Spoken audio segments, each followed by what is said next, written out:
Gunfighters, welcome to Gunfighter Life, the podcast where we talk about guns and gunfighting and ammo and ballistics and defense and all manner of tactical and practical topics. The right way, with God at the center, Judeo-Christian values, and real-world first-hand experience. Today's episode, hopefully you're going to enjoy. It's going to be on how to take that clandestine covert shot without a suppressor.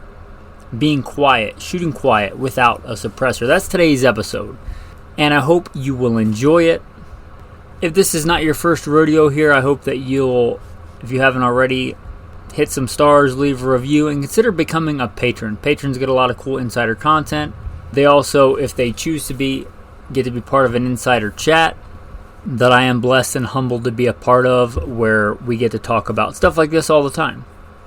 But mostly because you enjoy and believe in this show and want to support it. And if so, I am truly humbled and blessed. First of all, that you listen at all. And second, that you would want to support. And a thanks to all the patrons that already do so. With that, I'm going to plug in the bio. If you want to skip it, skip around 3 minutes and 45 seconds. And we will get into the main body of the show here. Who am I? A question we should all ask ourselves. I am, first and foremost, a servant of God, made in His very own image, a follower of Jesus Christ, a simple man called by God to the Great Commission to share the good news of Jesus Christ. Next, a little bit about my background and what God has allowed me to do and blessed me to do in life. Grew up what most would consider very poor in the backwoods of the southeastern and mid-Atlantic United States, hunting and fishing. Joined the Marine Corps at 17. Did a couple of combat tours in Iraq. So a decorated Marine Corps combat veteran. Infantry assaultman. After the combat tours, I was an urban warfare instructor for the United States Marine Corps under Mojave Viper. I also served in the U.S. Army, both full-time and part-time National Guard. Also a veteran of law enforcement. I served with L.A.P.D. I was a sworn peace officer, a cop for L.A.P.D. I worked regular patrol assignments and more specialized assignments. One of those more specialized assignments was warrant service, fugitive recovery. Also had some other law enforcement roles. I am an F.B.I. certified firearms instructor and been certified by another 3-letter government agency in a lot of firearms and training things. I've also been a private contractor, worked in the private sector, pertaining to tactics and gunfighting and protecting America from enemies foreign and domestic. I served as the commander of a tactical team to stop active shooters in a large metropolitan area. That was our primary mission, to stop active shooters, which sadly are a thing in America today. I've also been blessed to do quite a bit of competition shooting. Started my first formal competitions even before joining the Marine Corps at 17. I had won more shooting competitions than I can remember. I have competed in all manner of disciplines in shooting. I've been blessed to be a state rifle and pistol champion, West Coast regional champion. Like I said, been blessed to win more shooting competitions than I can remember. Mentioned hunting. I've hunted to put meat on the table starting when I was a child. I've also been a professional big game hunter and guide, hunting and slaying all manner of beast. And I don't apologize for that. Humbled to be the host of 3 podcasts. Simple Man Sermons, Alpha Male Podcast, and Gunfighter Life. Obviously, as things not mentioned, I've been blessed to do many other things. But, again, first and foremost, I'm a servant of God, a believer and follower of the Bible, the Word, Jesus Christ. And I don't apologize for that. With that, let's transition into today's topic. So, you want to be sneaky. You want to be clandestine. You want to be quiet. For no nefarious purpose. There are totally legitimate purposes for this. Perhaps you're in an area where you need to take care of a pest, a problem, and it's totally legal for you to do so, but you don't want to be loud. You don't want your neighbors to know. It's not their business. You don't want to wake them up, alert them, bother them. Maybe you live in an unincorporated area, not in a city limits, but where you do have people fairly close by, and you might not want to wake them up at, the crack of dawn at 5 a.m. shooting varmints or taking that deer. Perhaps you just want to be able to practice, again, without being a bad neighbor, being a good neighbor. So it's totally ethical, moral, justified, and legal for you to do this thing, but you want to be quiet doing it. How about we think about some other options? Think outside the old box. Maybe you want to consider trapping. Now, I just recorded an entire show on trapping. I'm not sure whether I'll put it out before or after this, but trapping, if you do it right, can be very quiet. Old classic scenario, where you want to get rid of a problem rabbit or two or half a dozen that are messing up your garden. The next one, archery. Archery bows are a lot quieter than firearms are, right? And sometimes they are a decent solution and a decent answer. Whether it's your compound bow, your traditional recurve, or longbow, or a crossbow.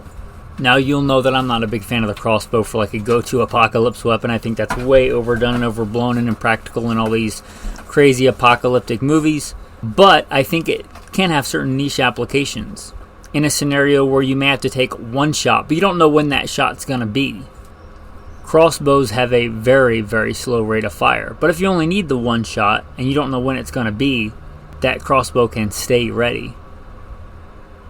Now let's talk about some other things we may not think about, but they are quite effective. And the fact that indigenous cultures use them and have used them and their ancestors survived to the present mean that they are effective.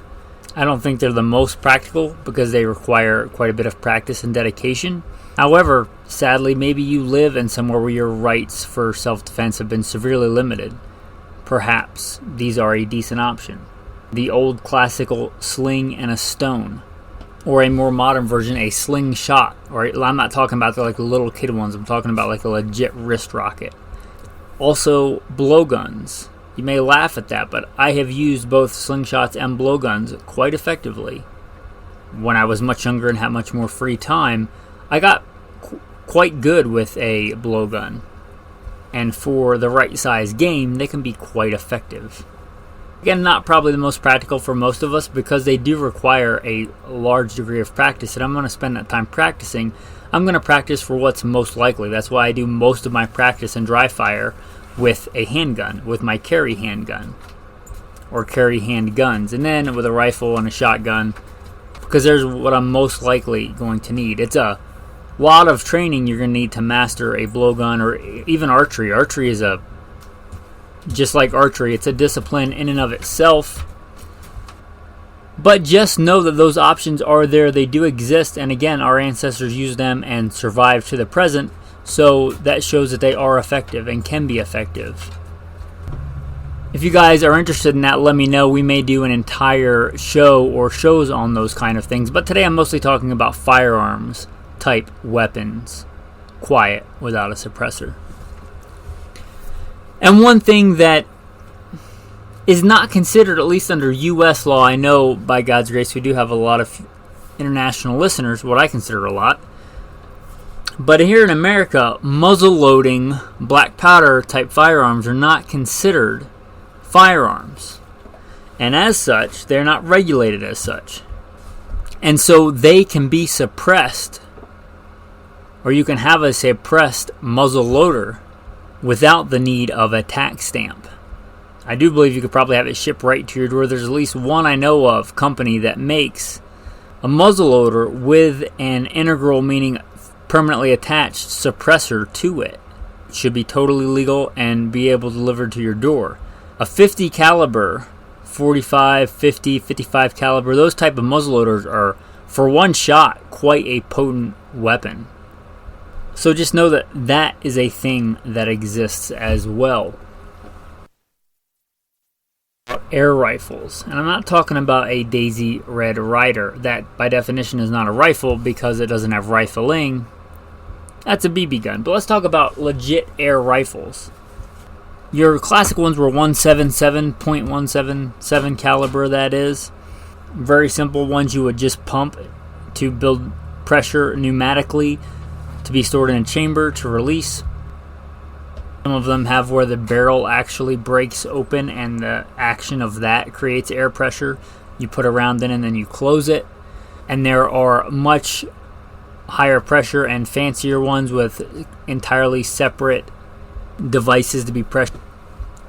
And just like a muzzleloader is not considered a legit firearm under the ATF rules, at least as of now, neither is an air rifle.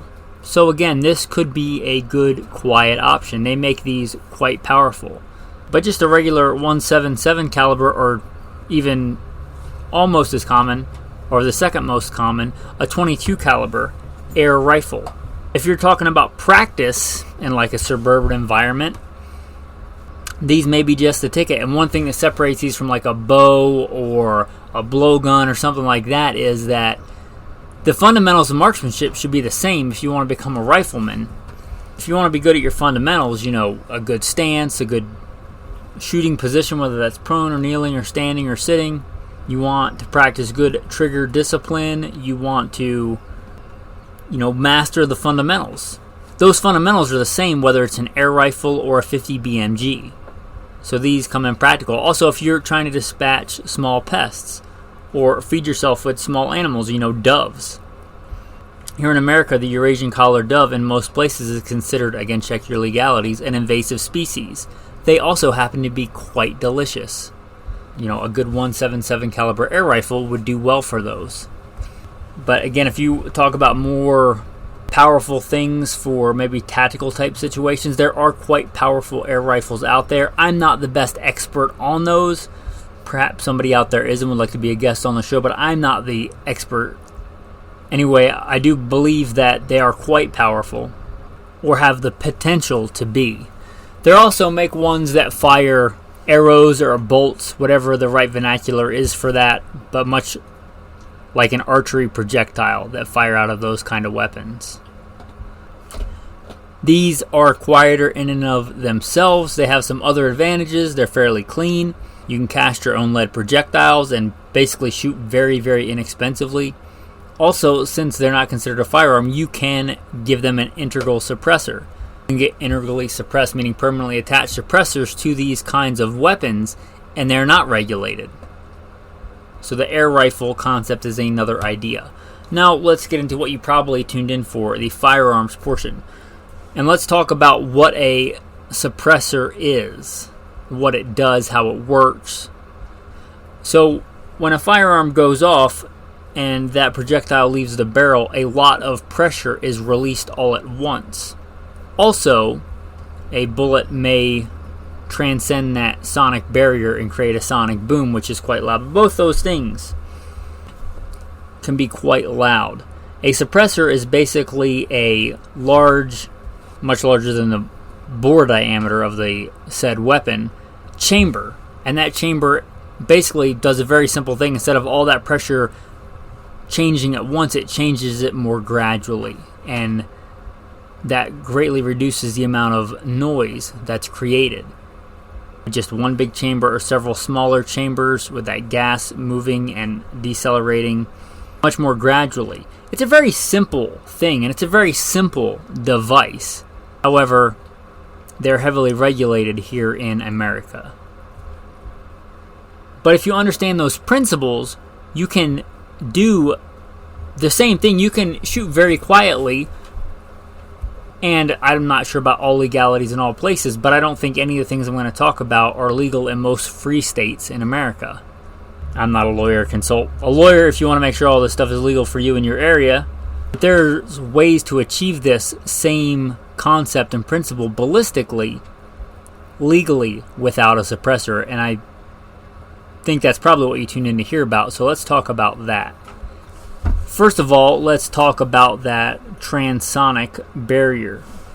In order to get past that, very simply, you have to stay under the sound barrier. Even with a suppressor, high-powered rifles, like your 308, your 223, regular bottlenecked rifle rounds are going to transcend that sound barrier. So even with a suppressor, they are quite loud. Not as loud because you get rid of some of the noise, but you certainly don't get rid of that. So in order to get rid of that, very simply, we stay below that threshold. Now this changes depending on elevation and sea level and all kinds of other things, but for a nice round number, and I know this is not exact, but it's close, let's say 1,000 feet a second is right around that speed of sound, 700 and something miles an hour. Let's say 1,000 feet a second, which is totally doable. Subsonic rounds.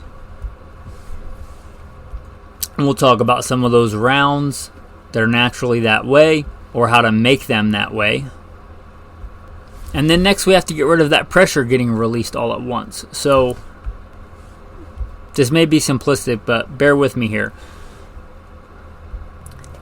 The pressure is very high initially when that cartridge gets detonated into a chamber, into a barrel.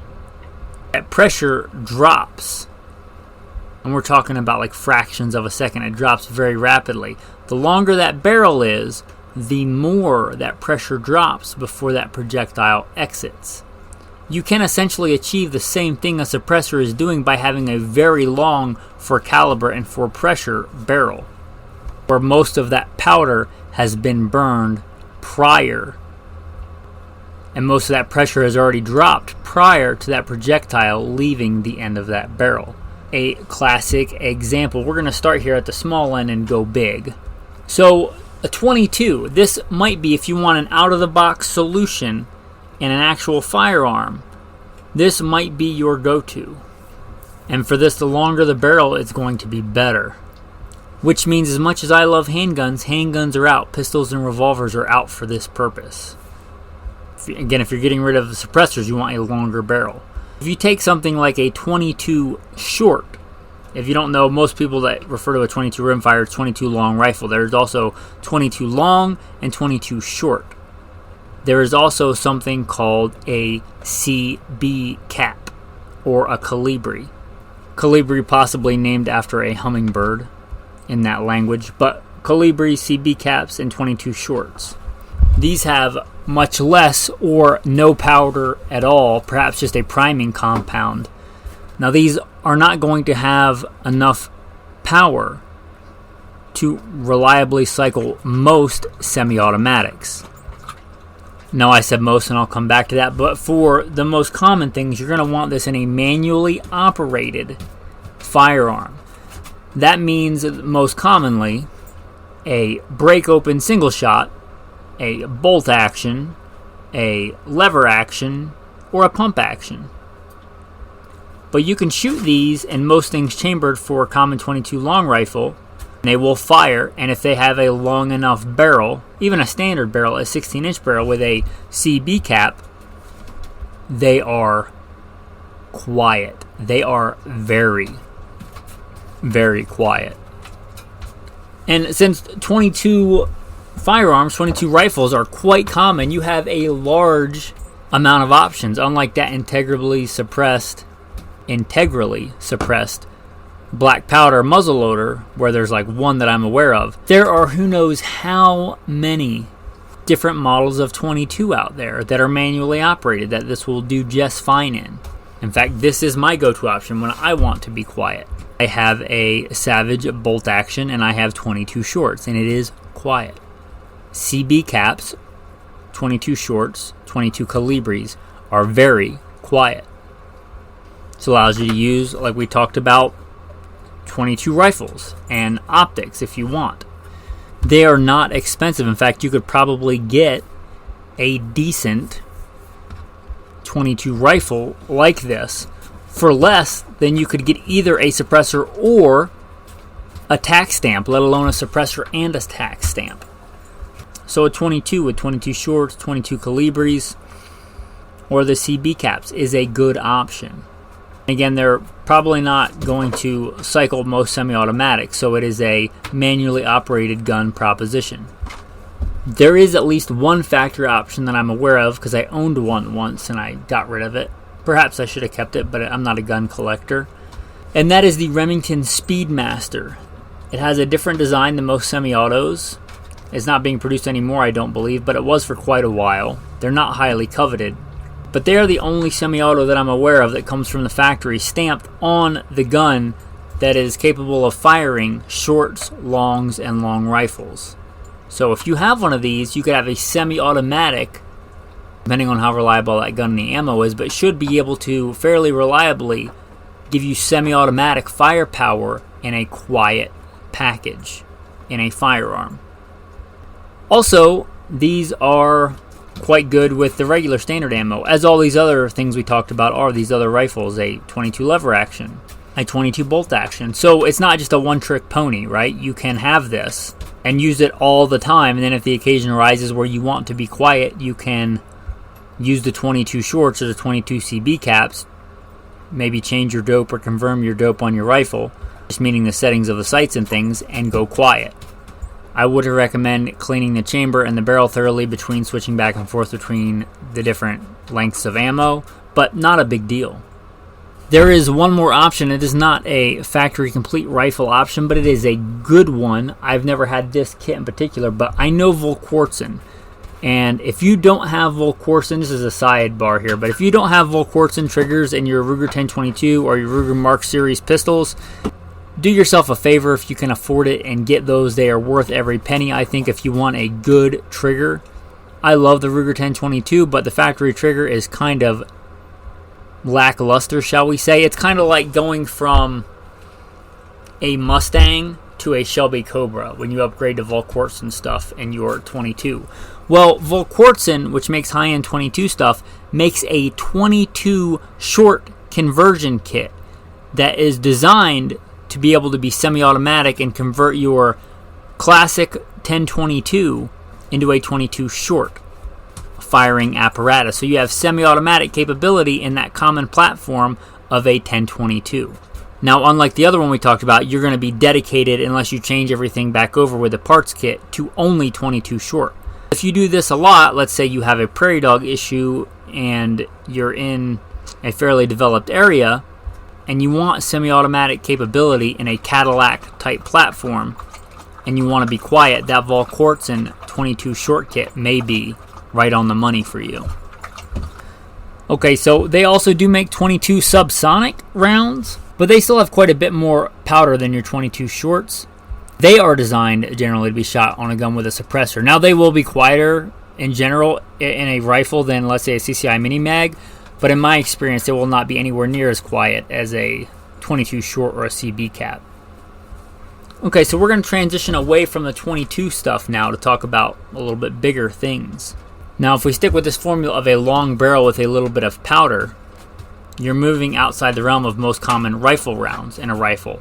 But there are things like pistol caliber carbines, and I'm not talking about the 9mm 40-45 versions. Those in general are semi-automatic, and thus this won't work because the rounds we're going to talk about will not have enough power to cycle reliably. I'm talking about some of your classic pistol caliber carbines in your revolver rounds. Let's say a very classic lever action or any kind of manually operated. The first place I'm going to start here, I think, is the most versatile. Just like it is in the regular world, it's also the most versatile in the quiet world. And that's going to be a PCC. Again, the longer the barrel, the quieter. in 357. Now 357 has quite a bit of powder, but the 38 Special has less. And almost all firearms, not all, but almost all firearms that will shoot a 357 Magnum will shoot a 38 Special. Since you want to keep velocities low, in general you want to go heavy for caliber. So the heaviest 38 Special, in general, the better you're going to be. Now this is going to require reloading or knowing somebody that reloads and them showing you how to do it. I think it's illegal if somebody else reloads for you and sells you their ammo, but if you just happen to go over their house and they show you how to use the stuff and you reload your own ammo, it should be totally legal. I think. Check with a lawyer before you do that and make sure you know what you're doing so you don't blow your fingers off or blind yourself. But you can find published loads, not going off on some crazy dangerous tangent, but published loads. Let me start off by saying what not to do. You can't just take most powders and load them really, really light, meaning much less than, or really any less than what a manual calls for, because you can get very unpredictable high pressure spikes from low powder, because instead of it igniting in a controlled manner, it all ignites at once and goes up. I don't have to explain why that's really bad. But there are certain powders that you can safely load down quite a bit. A classic one is Trail Boss. There are other powders that can safely be loaded down. Again, you have to know what you're doing. You can consult with an actual manual. I would not go outside a published load. But if you do this in a published load, it's totally safe as any other reloaded ammo. Heavy for caliber with the lowest powder charge is still going to be quite a bit more powerful. You know, a 180 grain 38 Special load going at 1,000 feet a second is quite potent. Be suitable at close range for decent sized game. And it's quite versatile. Again, this is not a one-trick pony. You can have some of these rounds. You should confirm with your rifle, but inside of 20 yards, maybe even 50 yards, they should hit very close point of aim, point of impact to your regular load. So you could have, let's say, your lever action 357 with its normal load, whatever that is for you, 158 grain semi-jacketed soft point for your go-to defensive and hunting load, and you could have some of these really quiet rounds to be shot quietly out of your rifle. Totally legit, totally legal, nothing wrong with it, and trust me, they can be very, very quiet. You can do this with many other similar rounds using the same principle. Heavy for caliber, whatever that is. For a 45, that might be 300 grains. Or a 44. So you go up to that 44 Magnum, you can still shoot 44 Special. You can load a really heavy for caliber, light on powder, and again, not lighter than a published load, but a very light load with Trail Boss or some other similar powder in a long-barreled firearm, and they can be quite quiet. In fact, these loads are a lot quieter, in my experience and understanding, than most rifles are with a suppressor.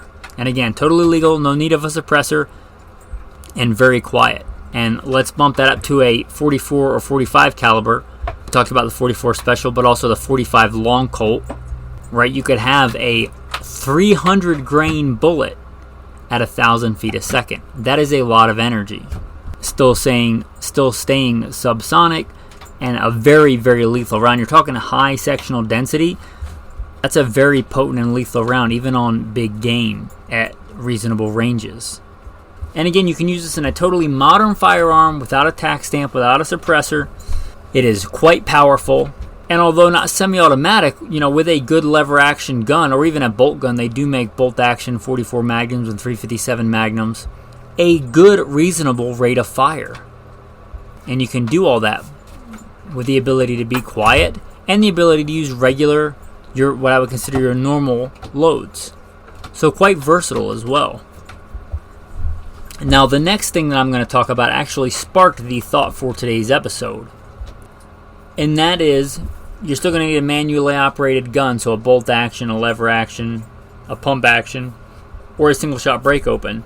But the 223, there are loads, published loads that I've seen for 223 using Trail Boss. Now your normal 223 let's say 55 grain bullet out of a long barrel, let's say 20-inch barrel, the original M16 length barrel. Let's just say, and I know it's not exact, but let's say for the sake of argument, it's 3,000 feet a second. Good round number. That's going to be loud. But with a trail boss load, the velocities I was seeing was that same 55 grain bullet at around 1,000 feet a second.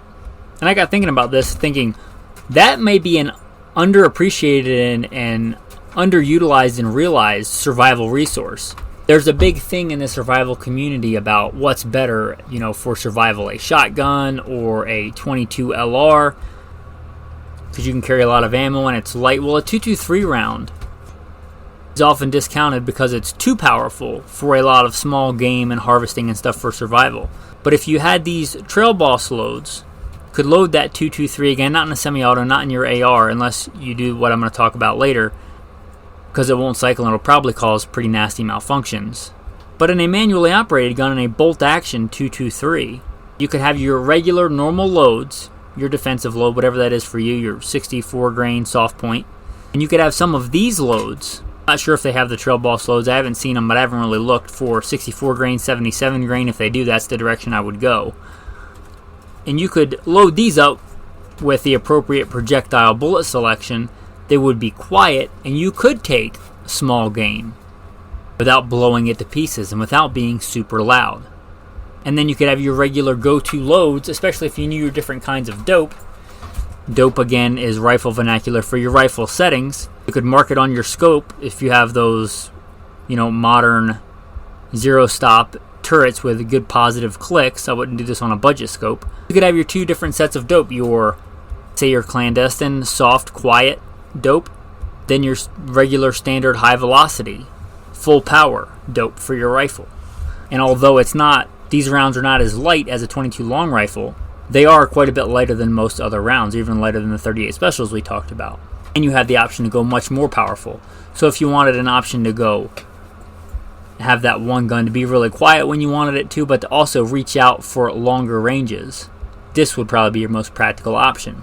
Again, in a modern bolt-action rifle, I know people will get mad if I call it a scout rifle, because it's not. A scout rifle is like in 308 or a similar cartridge, a full-powered rifle cartridge. If we call it a light scout, an intermediate round, you could do this with 223, maybe even 7.62 by 39, although it's not as... Even that 30 caliber round might be a little big for this. But this 223 option of loading those up with those trail boss loads in a subsonic configuration with a long barrel, again, you're not going to be doing this in your pistol AR. It's just not going to be quiet. And it's not going to cycle.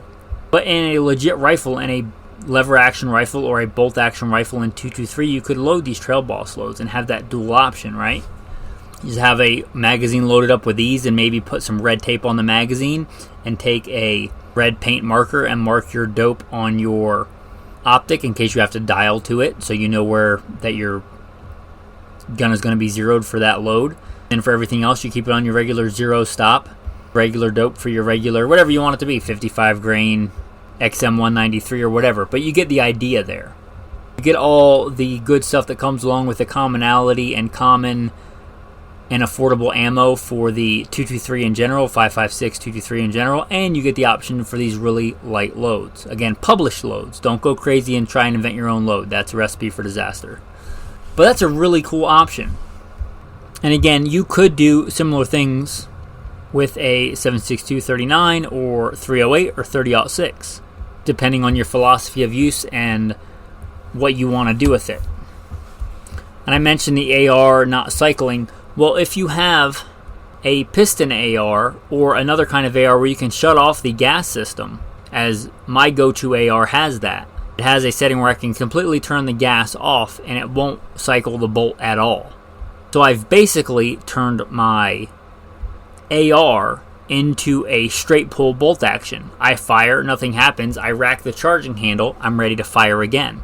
That rate of fire is just as fast as a bolt action, maybe faster.